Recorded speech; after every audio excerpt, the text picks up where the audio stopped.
നടന്നുകൊണ്ടിരിക്കുന്ന സമഗ്ര വോട്ടർ പട്ടിക പരിഷ്കരണം ഒരു കാരണവശാലും മാറ്റിവെക്കാൻ കഴിയില്ലെന്ന് കേന്ദ്ര തിരഞ്ഞെടുപ്പ് കമ്മീഷൻ സുപ്രീം കോടതിയിൽ ഉറച്ച നിലപാട് സ്വീകരിച്ചത് സംസ്ഥാനത്ത് തദ്ദേശ തിരഞ്ഞെടുപ്പിന്റെ പശ്ചാത്തലത്തിൽ ഉടലെടുത്ത രാഷ്ട്രീയ വിവാദങ്ങൾക്ക് നിയമപരമായ മാനം നൽകിയിരിക്കുകയാണ്.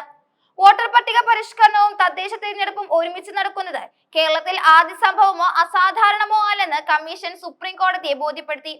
2020 തദ്ദേശ തിരഞ്ഞെടുപ്പ് സമയത്തും സമാനമായ രീതിയിൽ വോട്ടർ പട്ടികയുടെ പരിഷ്കരണം നടത്തുന്നതിനായി കേന്ദ്ര തിരഞ്ഞെടുപ്പ് കമ്മീഷൻ ചൂണ്ടിക്കാട്ടി. അന്ന് എന്യൂമറേഷൻ ഒഴികെയുള്ള എല്ലാ നടപടികളും SIRൽ ഉൾപ്പെട്ടിരുന്നു. വോട്ടർ പട്ടിക പരിഷ്കരണവുമായി ബന്ധപ്പെട്ട് കേരളത്തിൽ നിന്ന് സമർപ്പിക്കപ്പെട്ട ഹർജികൾ പിഴയോടെ തള്ളിക്കളയണമെന്ന് കേന്ദ്ര തിരഞ്ഞെടുപ്പ് കമ്മീഷൻ സുപ്രീം കോടതിയോട് ശക്തമായി ആവശ്യപ്പെട്ടു. നിലവിലെ തീവ്ര വോട്ടർ പട്ടിക പരിഷ്കരണം കാരണം സംസ്ഥാന ഭരണം സ്തംഭാവസ്ഥയിൽ എത്തുമെന്ന വാദത്തെ കമ്മീഷൻ പൂർണ്ണമായും തള്ളിക്കളയുകയും ചെയ്തു. കണ്ണൂരിൽ ബൂത്ത് ലെവൽ ഓഫീസർ ആയിരുന്ന അനീഷ് ജോർജിന്റെ മരണം രാഷ്ട്രീയവൽക്കരിക്കുകയാണെന്ന നിലപാടാണ് കേന്ദ്ര തിരഞ്ഞെടുപ്പ് കമ്മീഷൻ കോടതിയിൽ സ്വീകരിച്ചത്. ജോലി സമ്മർദ്ദം കാരണമാണ് അദ്ദേഹം ജീവനൊടുക്കിയത് എന്ന് തെളിയിക്കാൻ ഒരന്വേഷണത്തിലും രേഖകളില്ലെന്നും കമ്മീഷൻ വ്യക്തമാക്കി. SSR ജോലിയുടെ ഭാരം കൊണ്ടല്ല മരണം സംഭവിച്ചതെന്നാണ് കമ്മീഷന്റെ ഔദ്യോഗിക നിലപാട്. അതേസമയം ഉത്തർപ്രദേശിൽ സമാനമായ ജോലി സമ്മർദ്ദം കാരണം BLO ആയിരുന്ന സർവേഷ് സിംഗ് ആത്മഹത്യ ചെയ്യുന്നതിന്റെ വീഡിയോ ഈ ചർച്ചയ്ക്കിടെ പുറത്തു വന്നത് BLOമാരുടെ തൊഴിൽ സാഹചര്യങ്ങളെ കുറിച്ചുള്ള ആശങ്കകൾ വർദ്ധിപ്പിച്ചു. കേന്ദ്ര തിരഞ്ഞെടുപ്പ് കമ്മീഷന്റെ നിലപാടിന് പിന്തുണയുമായി സംസ്ഥാന തിരഞ്ഞെടുപ്പ് കമ്മീഷനും സുപ്രീം കോടതിയിൽ സത്യവാങ്മൂലം സമർപ്പിച്ചു. SSR നടപടികൾ തദ്ദേശ തിരഞ്ഞെടുപ്പിന് ഒരു തടസ്സമല്ലെന്ന് സംസ്ഥാന കമ്മീഷൻ വ്യക്തമാക്കി. SSRന് തദ്ദേശ തിരഞ്ഞെടുപ്പിനുമായി വ്യത്യസ്ത ഉദ്യോഗസ്ഥരെയാണ് നിയമിച്ചിരിക്കുന്നത് എന്ന പ്രധാന വസ്തുതയും സംസ്ഥാന തിരഞ്ഞെടുപ്പ് കമ്മീഷൻ കോടതിയുടെ ശ്രദ്ധയിൽപ്പെടുത്തി.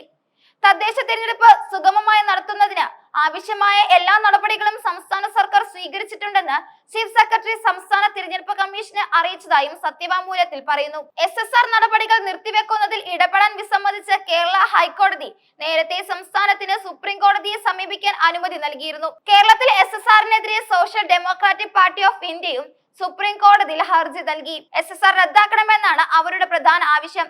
ന്യൂനപക്ഷങ്ങൾ ഉൾപ്പെടെയുള്ള പാർശ്വവൽക്കരിക്കപ്പെട്ടവരുടെ വോട്ടുകൾ ഒഴിവാക്കാൻ നീക്കം നടത്തുന്നതിനായി ഹർജിയിൽ ആരോപിക്കുന്നു.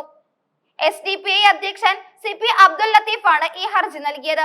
SSRനെ എതിർക്കുന്നില്ലെങ്കിലും തദ്ദേശ തിരഞ്ഞെടുപ്പ് പ്രക്രിയ ഉൾപ്പെടെയുള്ള അതിന്റെ പ്രവർത്തനങ്ങൾ തൽക്കാലമായി നിർത്തിവെക്കണമെന്ന നിലപാടാണ് സംസ്ഥാന സർക്കാരും മറ്റ് രാഷ്ട്രീയ പാർട്ടികളും ഉയർത്തിയിരുന്നത്.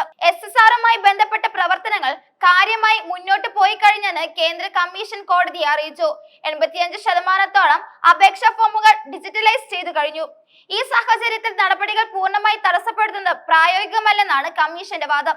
കേരളം ഉൾപ്പെടെയുള്ള സംസ്ഥാനങ്ങളിലെ സമഗ്ര വോട്ടർ പട്ടിക പരിഷ്കരണ നടപടികൾ കേന്ദ്ര തിരഞ്ഞെടുപ്പ് കമ്മീഷൻ ഒരാഴ്ചത്തേക്ക് നീട്ടിയിരുന്നു. വോട്ടർ ബാരിൽ നിന്ന് വിവരങ്ങൾ അടങ്ങിയ ഫോമുകൾ തിരികെ നൽകാനുള്ള സമയം ഡിസംബർ 11 വരെ നീട്ടി നൽകി. പുതുക്കിയ സമയക്രമം അനുസരിച്ച് കരട് വോട്ടർ പട്ടിക ഡിസംബർ 16 പ്രസിദ്ധീകരിക്കും. SSR സമയക്രമം പുതുക്കിയതോടെ നഗരപരിധിയിലടക്കം കണ്ടെത്താൻ കഴിയാത്ത വോട്ടർമാരെ കണ്ടെത്താൻ കൂടുതൽ സമയം ലഭിക്കുമെന്നും കൂടുതൽ BLO, BLA യോഗങ്ങൾ ചേരുമെന്നും മുഖ്യ തിരഞ്ഞെടുപ്പ് ഓഫീസർ അറിയിച്ചു. SSR പ്രക്രിയ കൂടുതൽ കുറ്റമുറ്റ രീതിയിൽ നടത്താൻ ഈ ഒരാഴ്ചത്തെ അധിക സമയം സഹായകമാണെന്നും പുതിയ വോട്ടർമാരെ ഉൾപ്പെടുത്താൻ പ്രത്യേക യജ്ഞം നടത്തുമെന്നും മുഖ്യ തിരഞ്ഞെടുപ്പ് ഓഫീസർ വ്യക്തമാക്കുകയും ചെയ്തു. വോട്ടർ പട്ടിക പരിഷ്കരണത്തെ തിരഞ്ഞെടുപ്പ് പ്രക്രിയയുമായി കൂട്ടിക്കൊടുക്കേണ്ടതില്ലെന്നും രണ്ട് പ്രക്രിയയും സമാന്തരമായി സുഗമമായി മുന്നോട്ട് കൊണ്ടുപോകാൻ സാധിക്കുമെന്നാണ് കേന്ദ്ര സംസ്ഥാന തിരഞ്ഞെടുപ്പ് കമ്മീഷനുകളുടെ നിലപാട്. സുപ്രീം കോടതിയിൽ കമ്മീഷൻ സ്വീകരിച്ച ഈ ശക്തമായ നിലപാട് നിലവിലെ വോട്ടർ പട്ടിക പരിഷ്കരണ നടപടികൾ ഉണ്ടാകാൻ സാധ്യതയുള്ള തടസ്സങ്ങളെ ഇല്ലാതാക്കുന്ന ഒന്നാണ്. ഈ നിയമപരമായ ഇടപെടലുകൾക്കിടയിലും തദ്ദേശ തിരഞ്ഞെടുപ്പിന്റെ ഒരുക്കങ്ങൾ മുന്നോട്ട് പോകണമെന്നും വോട്ടർ പട്ടിക പരിഷ്കരണം തടസ്സമില്ലാതെ തുടരുമെന്നും കേന്ദ്ര തിരഞ്ഞെടുപ്പ് കമ്മീഷൻ ഉറപ്പിച്ചു പറയുന്നു.